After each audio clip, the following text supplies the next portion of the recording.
Abortion controversy. A federal judge forces the government to allow a detained immigrant pregnant teen to undergo the procedure. We'll break down the case. Testifying on Capitol Hill, an official with Catholic Relief Services talks to lawmakers about the Food for Peace program. We'll have a report. Is ISIS dead? Despite a major victory in Syria over the terror group, we will hear why terrorism still poses a global threat. And coming home.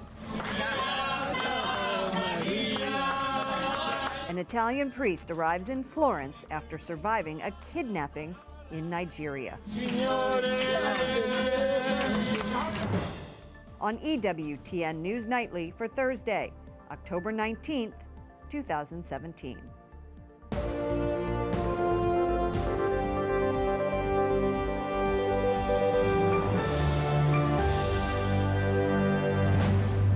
Good evening from Washington, D.C., and thank you to those of you joining us from around the world for news from a Catholic perspective. I'm Lauren Ashburn. A federal judge is ordering the government to allow a pregnant, 17-year-old undocumented immigrant to have an abortion. But the Trump administration is firing back. White House correspondent Mark Irons reports. Good evening, Mark. Good evening, Lauren. I was in contact with an official from Health and Human Services late last night after this ruling came down. I was told the Department of Justice would file an appeal, which it did, and now the judge's order is temporarily halted. But the teen immigrant, referred to as Jane Doe, could still get an abortion as early as tomorrow. Government attorneys have temporarily halted an abortion sought by a teenage immigrant being held in Texas. The 17-year-old girl is in a federal facility that shelters children who illegally enter the U.S. without a parent. It does not facilitate abortions. In a statement filed in court, the teen says, "I do not want to be forced to carry a pregnancy to term against my will." Earlier this week, the ACLU brought the girl's case before a federal judge in U.S. District Court. The judge ordered the government to transport the teen to the nearest abortion provider, saying, "Why is the fact that this is an abortion any different than if she was getting her tonsils out?" The ACLU, who is representing the teen, praised the decision. "At last, our client will be able to get the care she needs without federal officials standing in the way." The Department of Health and Human Services calls the ruling troubling and says it's considering, quote, next steps to ensure our country does not become an open sanctuary for taxpayer-supported abortions by minors crossing the border illegally. This really reminds me of the story behind Roe versus Wade. This pro-life leader says the teen's case could have a serious impact on policy for illegal immigrants seeking abortions. We will never help build up the broken rights of that young girl by undermining the rights of an unborn child. It just doesn't work that way. We've seen it in every human rights battle in our nation, that when there is true suffering, true human rights abuse, that you reach the root of the problem, and the root of the problem can never lead to the death of another human being. The president of Americans United for Life says the case has the potential to tear apart a core American value. One of which is the right to life. And this case would try to rip all that away and try to convert us into what is essentially a safe haven for abortion. The litigation continues. If the appeals court lifts the stay during a hearing tomorrow morning, this teen might still be able to have an abortion Friday or Saturday. Lauren? Mark, do we have any more information about this teen or her background? Well, we know she is from Central America, but her name and country of origin have been withheld because she is a minor. We know that Health and Human Services tried to provide her with counseling options that one HHS official described as life-affirming. Now, the girl's lawyer says the teen wants an abortion in part because her parents had abused another sibling who was pregnant. Correspondent Mark Irons at the White House. Thank you so much. We will have more analysis of this story coming up with Newsmax White House correspondent John Gizzi. The Defense Department is conducting an initial review of an attack in Niger, which killed 4 U.S. soldiers and injured 2. Our condolences to the families of the soldiers we lost. I just say we honor our troops, every one of them. Every life is critical. Secretary Mattis says the investigation just started. His comments come as the body of a 25-year-old soldier who was killed during the attack arrives home. The wife of Sergeant La David Johnson cried over the casket with their 6-year-old daughter standing nearby. Catholic Relief Services testifies to the Senate today about the life-saving and life-altering work of feeding the world's poor. But they say millions of taxpayer dollars are being wasted because of an arcane law. Capitol Hill correspondent Jason Calvi tells us about the Food for Peace program. Good evening, Jason. Good evening, Lauren. Fighting famine is happening right now in places like Nigeria, Somalia, South Sudan, and Yemen. For more than 60 years, the U.S. government's Food for Peace program has been trying to help. But senators and experts say American law is getting in the way. Catholic Relief Services partners with the U.S. government program, Food for Peace. We have a responsibility as Catholics and Americans to help the poor, hungry, and vulnerable around the world. The program sends American beans, grains, and other food to people around the world. But in testimony to the Senate, CRS Vice President Bill O'Keefe says they're forced to waste money on expensive shipping. In 3 years, about $23 million more. Congress had these ridiculous requirements in place, and that people are starving because of these ridiculous requirements. A law dating to 1954 requires 50% of government cargo to be shipped on special, privately owned American ships. Cornell professor Christopher Barrett says that puts lives at stake. Saving lives in disasters is actually relatively cheap. The $300 to $400 million wasted on these various restrictions effectively costs us something like 40,000 children's lives every year. If the law changes, advocates say more of the money will go to people like these. Earlier this year, the Trump administration proposed scrapping the program. But Congress kept Food for Peace alive. O'Keefe says the money is not a handout, but a hand up. If we're able to help farmers, particularly young people, to have a source of income and to grow food for their families and to do so in a sustainable way, then they're more likely to stay where they are. CRS, Catholic Relief Services, currently works with $340 million from the federal government's Food for Peace program. That's both for emergencies and longer-term projects. Lauren?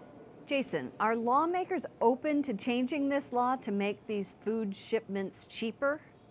The senators who spoke at the hearing today seemed hungry for change and the increased competition. One expert today said 60% of the Food for Peace food is all funneled through just 4 privately owned ships.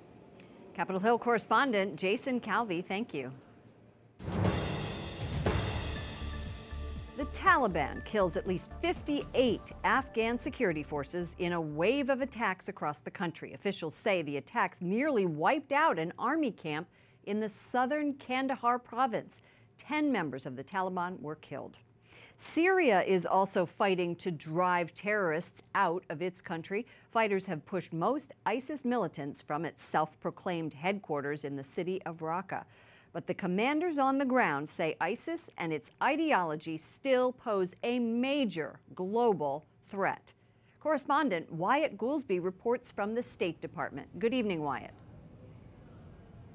Good evening, Lauren. State Department officials say the U.S. goal in the Middle East remains the same, to defeat ISIS and other jihadist groups supporting terrorism. And doing so now may actually be more difficult than ever. Despite recent setbacks, ISIS is digging in, going back to guerrilla warfare.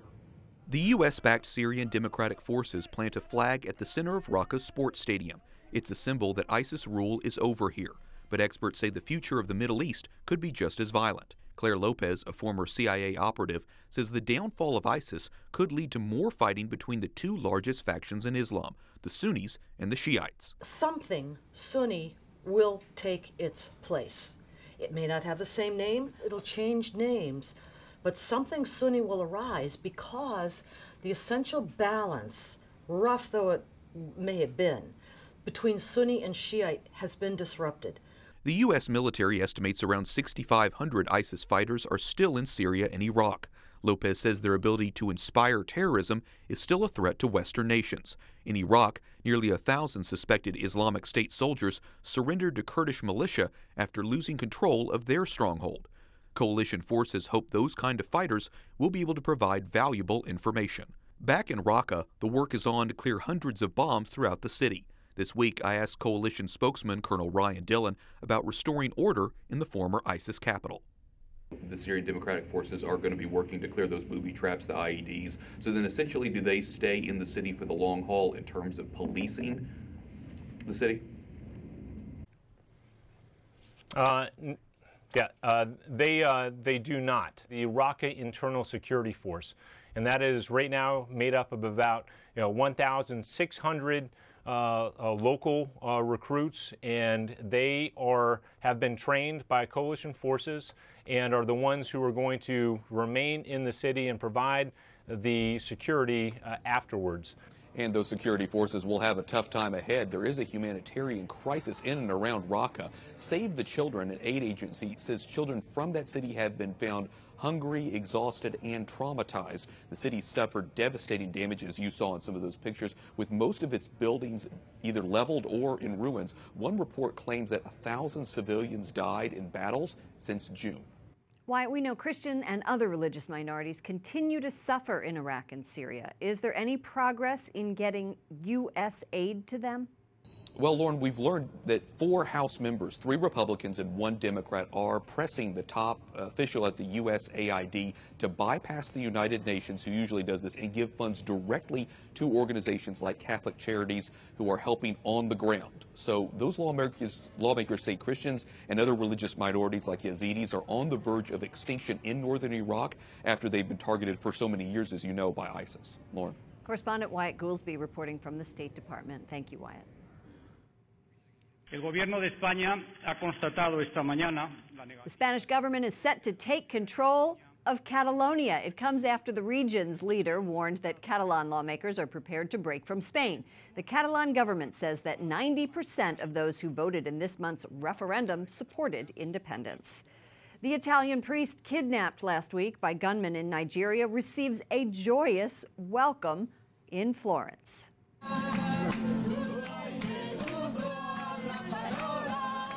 Father Maurizio Palu was kidnapped last Friday by gunmen. He was released Tuesday. He is a missionary priest who had been working in Nigeria for 3 years. The men who took the priest are not believed to be connected to a large terror group such as Boko Haram. Today at the Vatican, Pope Francis meets with leaders of the World Methodist Council. The group is celebrating 50 years of dialogue between the Methodist and Catholic churches. And the Vatican is holding a conference starting tomorrow to talk about how the church should minister to people with disabilities. Christina Gangemi is director of the Kairos Forum. That's a UK-based consultant group. She is collaborating with the Pontifical Council organizing this Vatican conference. Welcome to the program. Thank you.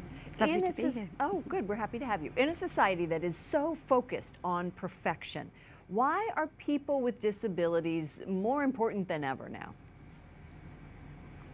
I think they're more important than ever because they redirect us back to what it actually means to be perfect. Psalm 139 says that God creates us, each and every one of us, just as we're meant to be, knitted together in our mother's womb, perfectly for whom we're meant to be in the world. But there seems to have been this move towards an understanding of perfection that's found in certain types of bodies or certain ways of thinking. And the disabled person really directs us back to the psalm and helps us to understand that actually the one thing in which we're all equal is the fact that we're all different.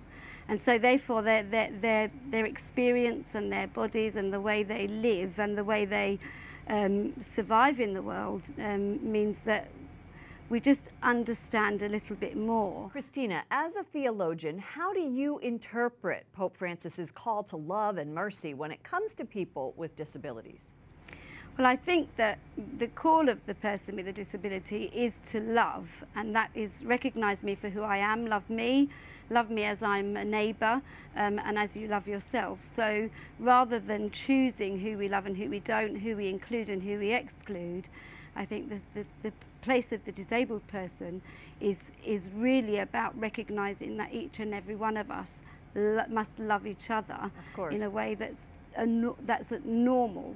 And I think mercy, people with disabilities have been excluded from our parishes and from our services and our catechetical programmes for so many years that one of the things that we've been calling, especially in the Year of Mercy, was really for that exclusion on their behalf.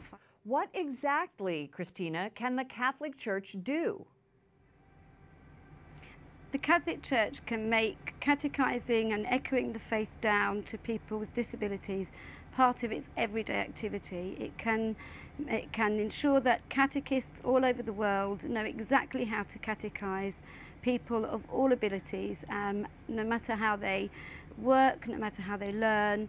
And I think that the Catholic Church can show that the teaching that we have, that all life is gift, can be at the very centre of our catechetical programmes, and that's what the Church can do, because then nobody will be excluded from the sacraments, and everybody will be celebrated, and then we'll begin to move towards a right understanding of perfection. Very good. Christina Gangemi, wonderful words of wisdom. She's the director of the Kairos Forum. Thank you so much for joining us. Thank you for having me.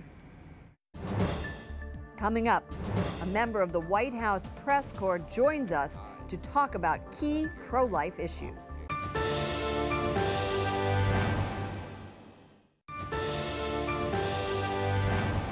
The pro-life movement has been getting more attention than ever from this White House. In the last 10 months, pro-life leaders have met with the president more than a dozen times. But this week, we learned that a new GOP bipartisan health care deal does not address federal funds for abortion. Joining us now to talk about pro-life public policy is John Gizzi, White House correspondent for Newsmax. Welcome back to the program, sir. Always a pleasure, Lauren. Thank you. Always a pleasure to have you here. Earlier in our show, Mark Irons reported about a 17-year-old undocumented immigrant who's trying to get an abortion in the U.S. And a federal judge is ordering the government to allow the abortion. HHS, Health and Human Services Department, is appealing that decision. Is this move by HHS a reflection of the influence that pro-life groups have at the White House? There's no question about it. And I would simply say to those who have any doubts about it or see other motives, would it have happened under the previous administration? Heck no. I rest my case. Okay. The HHS always issued a draft, has issued a draft strategic plan of what the administration wants. And I was struck by this language. It says the mission is to protect Americans at every stage of life, beginning at conception. Now, you've been covering the White House and politics for 40 years, is that right? Pretty close to it. You think President Trump is more committed to the life issue than other Republican presidents? Well, one has to realize Ronald Reagan was someone who began as pro-choice, signing a liberal abortion law when he was governor of California, but studied the issue and came around to be a very forceful champion of the life issue. Ditto for both Presidents Bush. So I would say Donald Trump continues in that tradition. What people should realize that the Republican Party is increasingly becoming the party of life, albeit with tolerance for those who are pro-choice. But I say that President Trump just continues in a strong modern tradition. There's a bipartisan health care bill that is for consideration. The president supported it. He's not supported it. But it doesn't address abortion funding. And you pressed the White House spokesperson, Sarah Sanders, yesterday about this. I watched it. And she said the president, quote, would like to see a health care bill that does not include funding for abortion, but she wouldn't commit to what would be. Do you think he will sign a bill if it includes abortion funding? No, because I think while she didn't make a commitment, she came very close to it. She was almost on the periphery. And I do believe that the sine non qua non for the pro-life movement is going to be a lot of the little things, the details, that somehow could let abortion language and abortion funding slip in the law, and the administration will stop it. She came very close to saying that. I think they'll have more to say about it in the weeks ahead, particularly when a new HHS secretary is chosen. Thank you so much. It's always wonderful to see you here, John Gizzi, White House correspondent for Newsmax. The pleasure's all mine. Call on me anytime, Lauren. Will do. Tonight on EWTN Pro-Life Weekly, host Catherine Zeltner talks to political commentator Ben Shapiro. He comments on the claim that pro-lifers shouldn't impose their views on others. The answer is we make these moral judgments all the time when we see a violation of moral law, and it is a violation of moral law to kill another human being, which is why we have murder laws.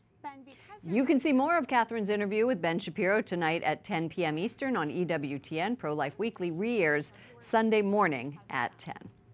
Group of sisters in England has been busy this week operating a pop-up restaurant. The Daughters of Divine Charity run Nundos in rural England, or Nundos, I guess it would be. The sisters are being filmed for a TV series called, ready for this one, Bad Habits, Holy Orders. The restaurant provides bread and soup for free under one condition. Diners have to leave their phones at the door and communicate face-to-face. Wow, what a novel concept that is. Nundos opened on Tuesday, closing today. The name is a reference to the popular restaurant franchise Nando's. Up next, a plea for help. Renewed calls from the international community to help Christians in Iraq. And socks on the auction block. How you can take home a piece of Bush history.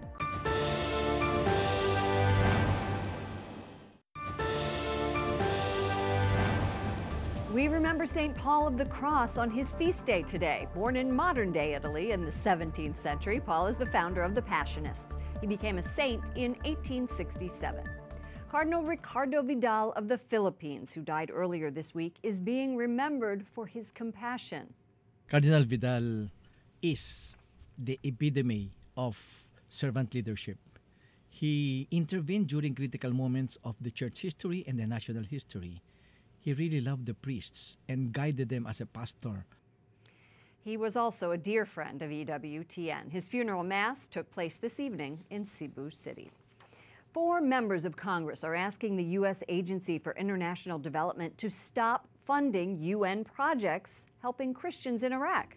Instead, the lawmakers want the money to go directly to Catholic charities and other groups whose work, they say, is having a greater impact. Our next guest has been urging government officials to bypass the United Nations.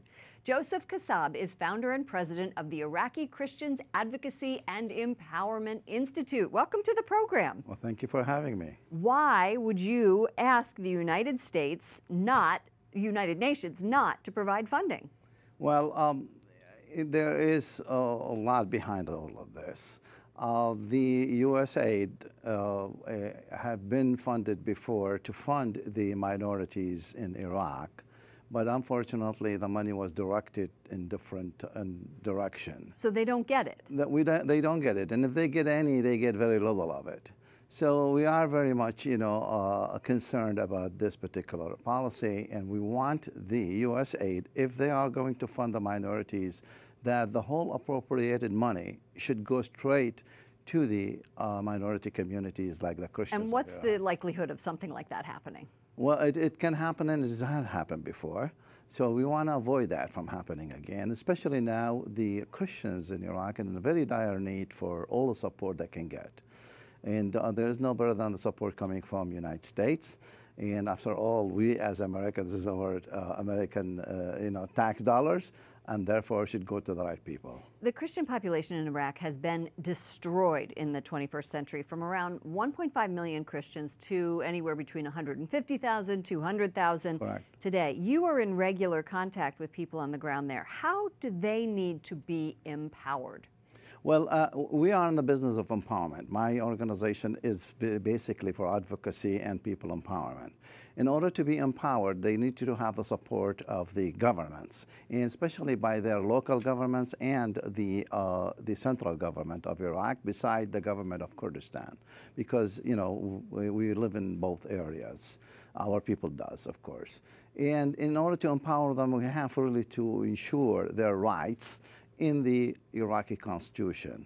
At this time, their rights are not very well ensured in the Iraqi constitution. Well, especially because we're seeing Iraqi forces fighting Kurdish forces, and that seems to be a problem right now. Before we go, I know we have just a limited time with you. You had a chance to meet Pope Francis and other Vatican officials earlier this year. Right. Tell us what they told you about the crisis. Well, when I talked to His Holiness about all of this, he was supportive, and he said, please pray for me. It means I will do my best, but please pray for me. And I liked what he said. At the same time, I handed him a letter of 4 pages about what should be done to empower our people in Iraq and outside Iraq, because they are displaced, and also what to do for those who are going back home. So there are some durable solutions already enumerated in that letter. And believe it or not, the next day I had to meet with some people from his, and they helped you. They helped me in directing me in the right way of how to get things done. So the Vatican is behind this. Yes. Yes. That's yes. great to Absolutely. Know. Thank you so much Absolutely, for joining us. Behind it. Joseph Kasab. Yeah. We appreciate your time, founder and president of the Iraqi Christians Advocacy and Empowerment Institute. Well, thank you very much for having me on your channel. Thanks. Finally tonight, someone is going home with presidential socks. During Super Bowl 51, former President George H.W. Bush participated in the coin toss, and these were the socks that he wore. Now they're going to be auctioned off by the Diocese of Portland, Maine. Why, I do not know, but it's happening during their Harvest Ball tomorrow, and the diocese says the winning bidder will also get a personalized letter and picture. I am too far away from the monitor to see what those socks are, but it looks like they're stars and stripes, very patriotic of our former president. For all of us here at EWTN News Nightly, to all of you around the world, thank you for watching. I'm Lauren Ashburn. We'll be back tomorrow with more news from a Catholic perspective. Good night, and God bless you.